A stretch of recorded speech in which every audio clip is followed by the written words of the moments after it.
Shea, one of my favorite days, but a pretty quiet one, was Monday. Rankings were updated on On3. The new On300 was out.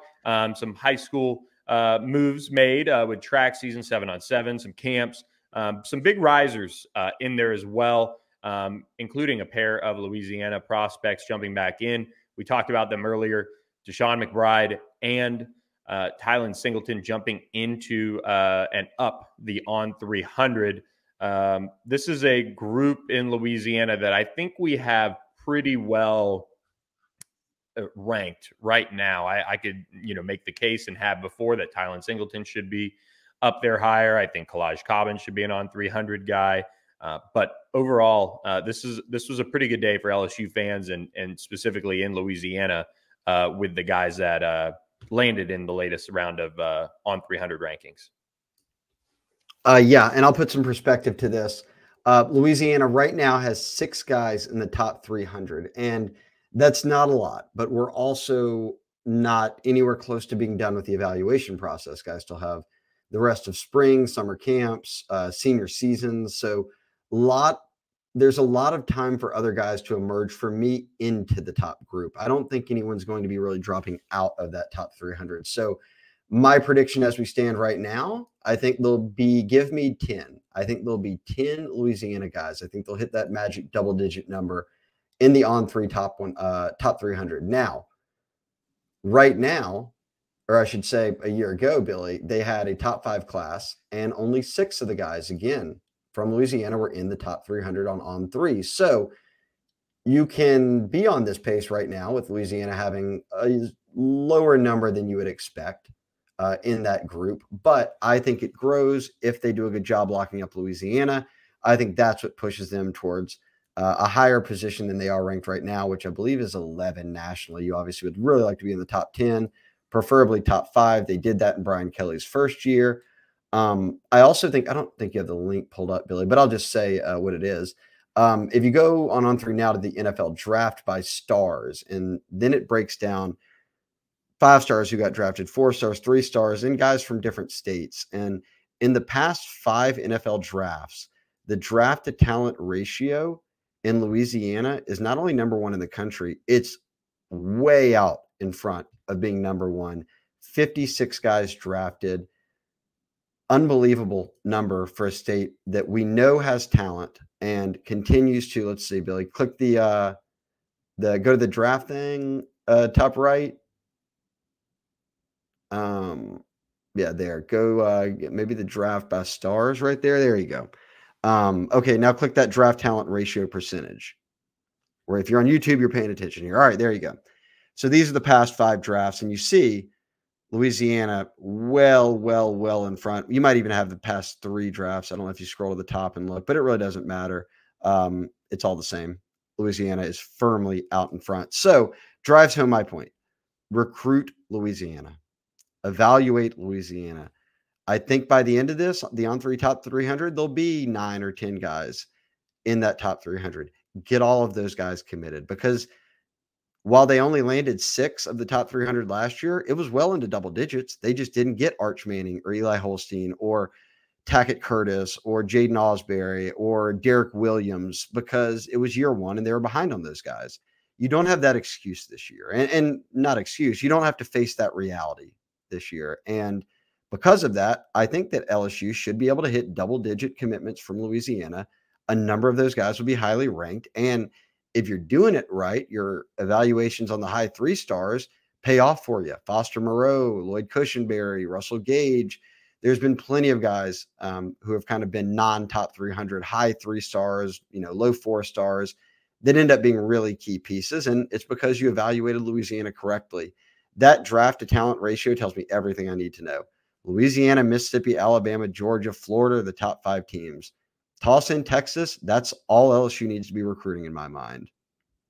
Yeah, completely agree. And shout out Foster Moreau. And he announced that he got good news on his cancer diagnosis, and it sounds like they're going to be able to get it all.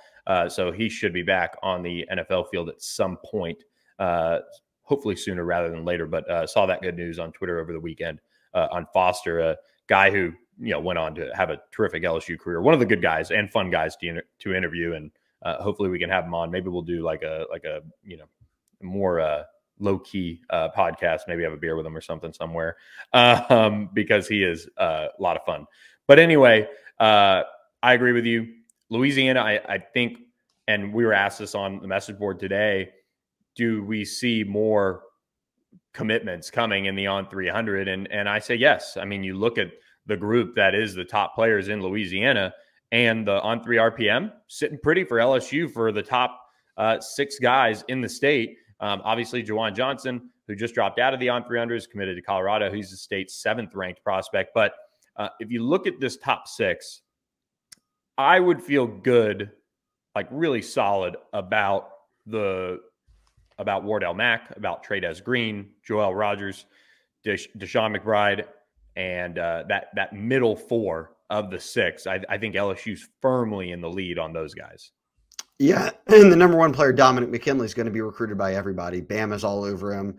A&M's in the mix. LSU's obviously recruiting him heavily. And look, it could be one of those things where it gets back to the norm, and a kid from the Lafayette area doesn't leave the state and just goes to LSU, like most kids from the Lafayette area have over the past couple of decades of LSU being successful in football and kids staying home. So we'll see. It's a big position of need. Obviously, D-line can really change the game for you. He's a 5-star on the On3 industry rankings. And down at 6, like you said, Talon Singleton. There'll be other guys that move around. They're in such a better position this year to sweep that top 10 than they were, or, clean up in the top 10 than they were a year ago in Louisiana. And everyone I had mentioned previously, I think, was in that top 10 that they didn't get and left the state. So I like where they're at. Yeah, you want to see these guys commit, but I like where they're at.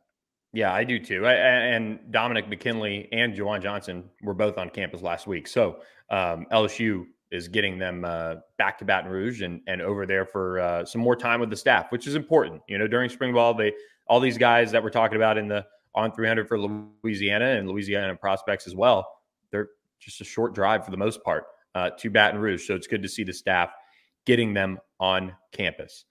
Shea, LSU does have 1 commit of their 12 in the on 3 top 100. We kind of talked about that in a sense of LSU being able to make a move with more on 300 prospects. We mentioned the guys from Louisiana. There are some highly touted guys out there that LSU's after. We talked about the Caden Durham, the Kadavian Dodds-Walker, Kobe Black, guys like that they're in it for. Who are some of the guys that are in the on 300 that you think LSU can make a splash for? Okay, don't click off anything. Look at that page right there in front of you. That's the key. Because a year ago, when they finished with the top 5 class, they had 13 players from the On3 top 300 sign with LSU. So 13 of the 25, about half the class was in the On3 top 300. Ultimately 24. Michael Dougherty enters the portal before he ever really does anything. So half the class is top 300 members. Right now, what do they have, Billy? 11, 12 commits? And they have 12 commits. 12. They have 1. And that's Maurice Williams. He's an out-of-state kid. Am I pressing the panic button? No. And here's why. Of the current commits, I won't be surprised if a couple of the out-of-state kids don't sign with them. And that won't be the end of the world if 1 or 2 of them don't. And I think that will be because they end up replacing them with maybe better players. They've also done well to already clean up the back end. And what I mean by that in Louisiana, like they got a kicker out of Louisiana, Aaron Burrell. They got Ahmad Bro, who was on one of the best defenses in the state up at Ruston, committed. He's a high 3-star. They've got, gosh, who am I missing here? What other? Kyrie Lee, an offensive lineman, one of the better offensive linemen in the state, already committed. Wallace Foster, one of the better DBs coming out of South Louisiana, is already committed. You just want to be able to finish with that top group. And I like to make it simple because I just like to stick to the math here. If 13 top 300 guys a year ago could get you a top 5 class, and only 6 of them were from Louisiana, that group right there that you're looking at on the screen can make up that 6. There'll be more than that. Like I said, I think they'll get 10 guys from Louisiana who are probably in that top 300. That takes off a good amount of pressure, Billy, for me, of going out of state to carry the bulk of your class. And then you can go out of state to hit on the Deshaun Womack, hit on the Harold Perkins, hit on the, really elite Whit Weeks, top 100, top 150 type range guys. My issue right now is this, Billy. Colin Simmons, and I'm looking down the On3 top 300 right now. I did it before we started. And look, these rankings are not the end all be all, and it's not what it'll look like at the end. But rankings do matter to an extent. They can tell you how much talent you're really bringing in. If I'm looking at the entire top 300 and taking those Louisiana guys out, there are only 1, 2, 3 guys in the country. And 2 of them go to the same school. Colin Simmons, an edge, obviously 5-star out of Duncanville. His teammate, a running back, Caden Durham, a top 100 player we've talked about a few times already on the pod. And then Draylon Miller, a guy that they're going to have to beat out A&M for, but a wide receiver, a top 30 wide receiver. Those are the only 3 guys from out of state in the On3 top 300 where LSU is in the top 2 on the On3 RPM. Does that mean everything? No, not at all. What it tells me, though, is they're going to have to battle out of state if they really want to hit on elite guys, or some of these evals that they're doing now. I point to Whit Weeks a year ago. They better be very solid evals, because then when you look up a year later, oh, wait, you were on that kid before his senior year when he really blew up and became a top 100 player and one of the best linebackers in America. It's because you did your homework and you did your evals. I trust that they can do solid evals here. I'm just very curious how it plays out, because I love how it's setting up in state. I'm not sure how it's setting up out of state. Yeah, I think for me, I'm right there with you. And one thing, and a good reason to subscribe to BengalTiger.com, we give the context behind things, right? You look at that list and you say, all right, LSU not leading on the RPM for a majority of those guys in the On 300 out of state. But a guy that I want to circle, and you mentioned Draylon Miller, who's out of Silsbee, Texas, but a guy right down the road, Weston Davis, from Beaumont United. You look at that On 3 RPM right now, and it's factoring in an Alabama official visit set for this summer. Well, just kind of pull you behind the curtain a little bit. LSU is one of those schools that's going to ultimately get an official visit. Texas A&M, same story with them. I think right now, looking at it, it's an LSU A&M battle with Bama right there too. So the On 3 RPM, as visits get set, and this is that critical period of time where you see visits get set for the summer, it will start to fluctuate. And a guy like Weston Davis, who LSU was on early, we've talked about him before, top 25 prospect on 3, number 3 offensive tackle in the country. He would be a terrific land, and a guy that maybe the On 3 RPM doesn't necessarily tell the story as much as where the recruitment maybe really stands in a sense. When I look at, if I need, again, let me play the numbers here. If I need them to go hit on 5 or 6 high profile out-of-state guys, 7 that are ranked high, that are very, highly regarded and come in and really give you something, and it's not a project, I will bank on Brad Davis. Brings you a lot there because he's already proven it. He's gone outside the state in multiple classes and reeled in very elite prospects while also locking down Louisiana. So I won't count Brad. I think this is a great, guys like this are good examples, because I think Brad Davis can eval well. He closes well. He got DJ Chester a year ago. That's one spot where I feel like they can start to make a little bit of splash at. Yeah, and I think it's a prime example of a guy that, if you're LSU and you're recruiting at an elite level, and especially kind of looking out of state, and the way LSU has prioritized states like Georgia, states like Texas, you look at CJ Jackson out of Tucker, for example, a top 100 prospect on 3 at a position of need, at edge. Those are the types of guys that you'd like to see them land here and there, while supplemented by doing extremely well in Louisiana. Weston Davis would be an example of that. Draylon Miller, you mentioned the Duncanville kids, any of those guys, those would be good examples of what you want to see out of LSU. Obviously, it can be tough to sometimes go into Texas in certain areas and certain schools and land and pull some of those guys out of there. But that's where you want to see it sprinkled in when there is a Louisiana base of the class that's going to, again, like you said, kind of take some of that pressure off. Yeah, 100%. I don't know if we bled into that one right there, but the last question on the rundown is, which position did we think LSU could make a splash at with some highly ranked guys? I think if I'm just looking at that list that we just talked through for the past 47 minutes of guys, it's DB. I think that is the spot where you look at Kobe Black was just on campus. He's a 5-star level corner. But then you've got already a top 200 safety committed, and guys like Wardell Mack, a 5-star range corner out of Louisiana right now, Joel Rogers and Deshaun McBride, who could make up potentially half your safety class as top 200 players, 4 stars. And there are a number of others out there at corner and safety. So I will go DB because I just think safety is a real position of need. And the more I talk about that, the more I think they should probably take 4 guys. And corner's a real position of need. And yes, they got a big DB class last year. Yes, some of those guys can play corner, but they're also going now in Brian Kelly's first year and second year of probably starting all transfers at corner. And they had to do it in year 1. I said it then, it was a multi-year rebuild. You had to do it again in year 2. You do not want to continue that theme. So maybe look, Toviano and Jeremiah Hughes and Stamps and all these guys they signed last class, like they may all hit. They may be very good. I'd feel a lot better about it if you did that twice in a row, because then I have a lot more options of guys who ultimately can hit. I want them to take another big DB class. I'd like it to be evenly split between corners and safeties.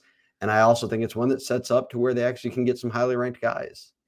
Yeah, I completely agree. And the only other position that I think LSU could end up coming away with a really solid haul, probably offensive line or wide receiver. I mean, I think just betting on, Brad Davis, what he's been able to do, and also Cortez Hankton. He's got some good chops on the recruiting front too now after, reeling in a Jaylen Brown and holding off a Texas for Kyle Parker. I mean, he's done a nice job too. So I kind of, and I think a lot of people on the board that follow me will, see that I pay attention to the position coaches and the job they're doing. And I think at those positions, LSU's in especially good hands, just from what we've seen out of them, and winning some, highly contested recruiting battles, especially, pulling a JV and Toviano. We mentioned Jaylen Brown, Kyle Parker.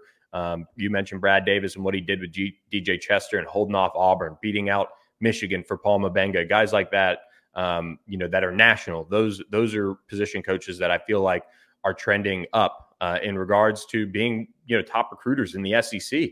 They've shown it last year. You want to see that continue. And so overall, though, I agree with you. I think the secondary is a group that is poised to really see another influx of talent. You want to know right now, we get a look at the whole board, what the coaches have done.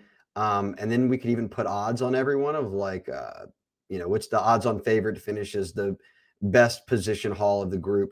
It would be the best value buy of every group right now? Tight end. Oh, maybe. D-line. If they go out and hire a D-line coach that suddenly just brings in like 2 or 3 like high-level dudes that he was already recruiting somewhere else if he is a college coach, like that could sway it. Right now, they don't even have a D-line coach. You lose Charles, not that you had Charleston Collins, but a guy comes off the board probably to Arkansas here soon. You got a big 5-star in-state. You've been hosting a lot of D-linemen. I don't know. I feel like that's one right now that we're not paying attention to, but boy, if the hire's right, they can make a splash there. Yeah. And I think when you're looking at futures, that's a great point, but also, and this was discussed in the Charleston Collins thread on our board, there is like concern because you see a guy like Charleston Collins come off the board and you don't have a defensive line coach and things like that, but you also don't know who your defensive line coach is going to be, at least us publicly, if Brian Kelly does have his guy. If it's a splash hire, if it's a really good assistant coach, doesn't matter. He's been recruiting guys that are highly touted. He's been in on top, recruits. That's what matters. And it's true, that those position coaches are really, for the most part, the ones that their reputation, precedes themselves. And if they knock this hire out of the park, there's going to be a lot of people that, probably should have just taken a big, deep breath about this hire, but we don't know. And we'll kind of assess it once the hire comes. That's why we get paid a little bit of money to do this, is, share with you guys when this hire is made. All right, here are some of the top guys he was after. Here's the odds that they could get in on so-and-so or X recruit, and start assembling some official visits and getting guys on campus. And Brian Kelly made it clear I had asked him the question about the D-line coach and sort of what are you weighing when you look at it? He said someone with experience recruiting in the SEC, experience developing in the SEC, and has put guys in the league. Like, you've eliminated a lot of applicants already because that takes experience and, skins on the wall. And Kelly even said that, okay, you've recruited guys. How did you develop them? And then where are they now in the NFL? And I just got the sense that he had a good feeling that they were going to be making a big hire at the position once spring ball got done. And look, by wrapping this up, I'll back up what you said and what we've been saying in that thread. In April, 10 months from signing day, or I guess like 7 months, 8 months from December, any D-line, any position hire and the time it takes to do that, if it's a month, outweighs any one recruit and what he wants to do in that span of time. And if they can get out of the month and a half or month plus without a D-line coach and only Charleston Collins comes off the board, I'm good with that. And I know you're thinking, well, they lost track, momentum with all these other guys. Well, you've got everyone else on staff still talking to them and recruiting them and telling them, hey, look, Brian Kelly says, look, we've got a D-line coach hire coming. Have some patience. You'll meet him. You'll get to know him. So yes, you lose that Jamar Cain year plus of recruiting guys, but you hope you can get a spark out of it. And if it is a college guy, that he comes with some guys that he's been recruiting, which was what Jamar Cain did. Yeah, absolutely. I mean, we saw that Jackson Howard, Deshaun Womack, guys like that. I'll note that Dominic McKinley was on campus, no D-line coach hired. Terrence Hibbler, a guy who, I think LSU is going to get an official visit from, potentially. He's out of Mississippi. Obviously, he's going to be a tough land coming from Mississippi, but he's a guy that told me straight up, he said, look, LSU is still very much involved. I talk to those guys all the time. So people are picking up the slack. We'll continue to wait it out and see who LSU brings in as that defensive line coach, and we'll be here to react to it. So subscribe to the Bengal Tiger YouTube channel as well as thebengaltiger.com. Get your free Founders Club hat and look for that spring game special to subscribe. Get yourself a deal to jump on board the Bengal Tiger for the rest of the summer. So with that, for Shea Dixon, I'm Billy Embody. Thanks for listening to this edition of the Bengal Tiger podcast. We'll catch you next time. This was kind of recruiting heavy, but we're going to do it again later this week as another round of recruits will hit campus for the spring game. So catch us then. Thanks for listening. Talk to you next time.